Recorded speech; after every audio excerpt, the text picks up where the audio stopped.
ने कुत्तों से कहा, मैं तुम्हें 20 साल की जिंदगी दे रहा हूँ जिसमें तुम्हें दिन रात भौंकना होगा। कुत्तों ने कहा, 20 साल बहुत लंबा समय है, आप हमें मात्र 10 साल की जिंदगी दे दो। भगवान मान जाते हैं। फिर भगवान ने बंदरों से कहा, मैं तुम्हें 20 साल की जिंदगी दे रहा हूँ जिसमें तुम्हें लोगों को हंसाना और कूद फांद करना होगा।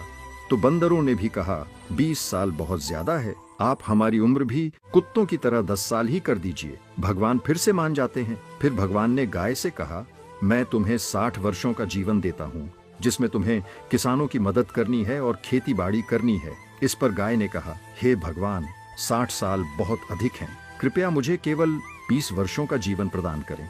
फिर से भगवान मान जाते हैं। फिर भगवान मनुष्य से कहते हैं, मैं तुम्हें 20 साल का जीवन दे रहा हूँ जिसमें तुम्हें हंसना है, खेलना है और खूब मस्ती करनी है। इस पर मनुष्य ने कहा, सिर्फ 20 साल?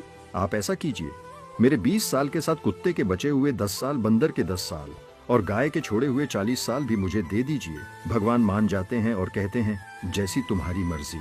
हम भगवान के दिए 20 साल बहुत मजे से जीते हैं, उसके बाद के 40 साल कड़ी मेहनत और परिश्रम से जीते हैं, फिर बचे हुए 10 साल बंदरों की तरह हम कूद फान करते हैं और आखिरी बचे हुए 10 साल हम घर के बाहर कुत्तों की तरह बैठकर पूरी दुनिया पर भौंकते हैं। हो सकता है जिंदगी का सच ना हो, पर कहीं ना कहीं इसमें सच्चाई भी छुपी हुई है। हम भगवान के दिए 20 साल बहुत मजे से जीते हैं। अगर आप भी इस बात से सहमत हैं तो यस जरूर लिखें और इसी तरह की कहानियों के लिए हमारे पेज के साथ जुड़े रहिए।